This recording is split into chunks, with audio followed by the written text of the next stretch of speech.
অন্যের এনআইডি বহন কিংবা হস্তান্তর করা যাবে না, জানালো ইসি। 11 ফেব্রুয়ারি সাধারণ ছুটি। জমে উঠেছে নির্বাচনী প্রচারণা, ব্যস্ত বিএনপি, জামায়াত, এনসিপি, তৎপরতা কম জাপার।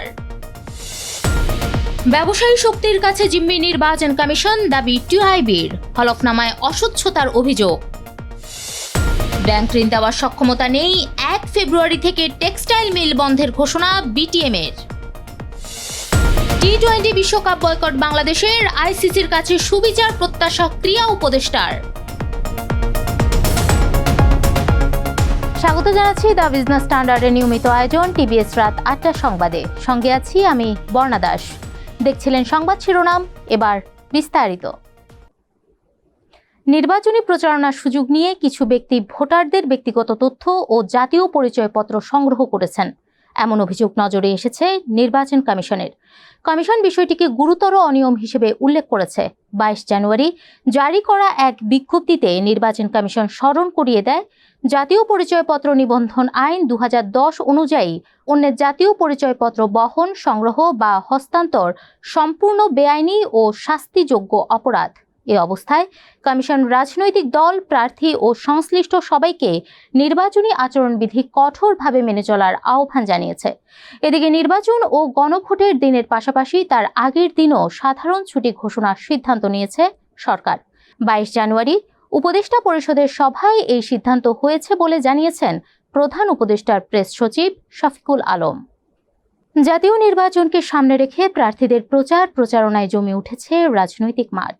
প্রচারের প্রথম দিনেই ব্যতিক্রমী বার্তা দিয়ে শুরু করেছেন বিএনপি চেয়ারম্যান তারেক রহমান। সিলেট নগরের সরকারি আলিয়া মাদ্রাসা মাঠে তিনি স্পষ্টভাবে বলেন, দিল্লি নয়, পিন্ডি নয়, অন্য কোনো দেশ নয়, সবার আগে বাংলাদেশ। একই দিনে তিনি আরও কয়েকটি জেলায় জনসভায় অংশ নেন। এদিকে জামায়াতে ইসলামীর নির্বাচনী প্রচার শুরু হয় দুপুরে ঢাকার মিরপুর 10 আদর্শ স্কুল মাঠে। ঢাকা 15 আসনে জামায়াতের প্রার্থী দলের আমির শফিকুর রহমানের সমাবেশের মাধ্যমে প্রচারণার আনুষ্ঠানিক সূচনা করা হয়। এছাড়া নতুন রাজনৈতিক দল এনসিপি তাদের প্রচার শুরু করে ঢাকা বিশ্ববিদ্যালয় ক্যাম্পাসে 3 নেতার মাজার এবং জুলাই বিপ্লবী শহীদ ওসমান হাদির কবর জিয়ারতের মধ্য দিয়ে। অন্যদিকে স্বতন্ত্র প্রার্থীরাও নিজ নিজ নির্বাচনী এলাকায় প্রচারে ব্যস্ত সময় পার করছেন। তবে প্রচারের প্রথম দিনে মাঠে দেখা যায়নি জাতীয় পার্টিকে। টিআইবি নির্বাহী পরিচালক ডক্টর ইফতেখারুজ্জামান বলেছেন, ত্রয়োদশ জাতীয় সংসদ নির্বাচনে প্রার্থীদের দেওয়া হলফনামায় অস্বচ্ছতা রয়েছে।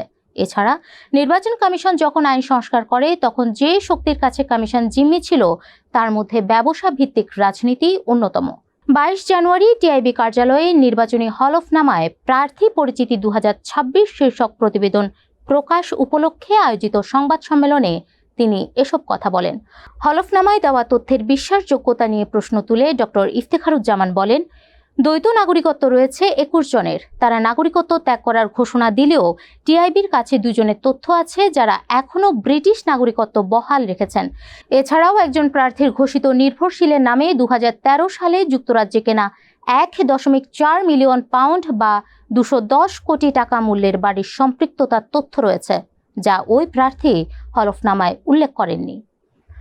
দেশের সুতা উৎপাদনকারী মিলগুলোকে রক্ষায় সরকারের কার্যকর পদক্ষেপ না থাকায় আগামী 1 ফেব্রুয়ারি থেকে অনির্দিষ্টকালের জন্য সব টেক্সটাইল মিল বন্ধ রাখার ঘোষণা দিয়েছে Bangladesh textile mills association BTMA. 22 January রাজধানীর কারওয়ান বাজারে বিটিএমএ কার্যালয়ে আয়োজিত এক সংবাদ সম্মেলনে সংগঠনের সভাপতি শওকত আজিজ রাসেল এই ঘোষণা দেন। মালিকদের বর্তমান আর্থিক দুরবস্থার চিত্র তুলে ধরে তিনি বলেন, আমাদের পুঁজি অর্ধেক হয়ে গেছে, ব্যাংকের টাকা পরিশোধের কোনো ব্যবস্থা নেই, সব সম্পত্তি বিক্রি করে দিলেও শোধ করা যাবে না। সমস্যা সমাধানে সরকারি দপ্তরে ঘুরেও কোনো সুরাহা পাননি বলে অভিযোগ করেন বিটিএমএ সভাপতি। আমলাতান্ত্রিক জটিলতার প্রতি ইঙ্গিত করে তিনি বলেন, সব মন্ত্রণালয়ের সব ডিপার্টমেন্টের কাছে গিয়েছি, তারা কেবল পিলো পাসিংয়ের মতো দায়িত্ব অন্যদের কাছে দিয়ে দিচ্ছে। এ সময় মিলগুলোকে রক্ষায় সরকারের দৃষ্টি আকর্ষণ করেন তিনি।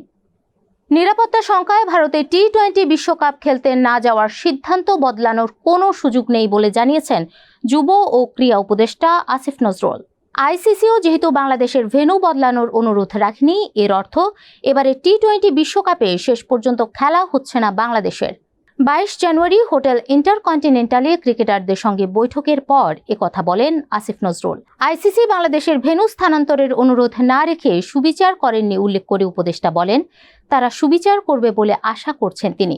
ক্রিকেটারদের সঙ্গে কী আলাপ হয়েছে তা অবশ্য খুলে বলেননি তিনি। এর আগে 21 জানুয়ারি আইসিসির সভায় বিসিবি সভাপতিকে ভারতে না খেলার সিদ্ধান্ত পুনর্বিবেচনা করতে সরকারের সঙ্গে আলোচনার জন্য একদিন সময় দেওয়া হয়েছিল, কিন্তু শেষ পর্যন্ত বাংলাদেশ না খেলার সিদ্ধান্তই নেয়। দর্শক, এ ছিল টিভিএস রাত ৮টার সংবাদে। এতক্ষণ সাথে থাকার জন্য ধন্যবাদ সবাইকে।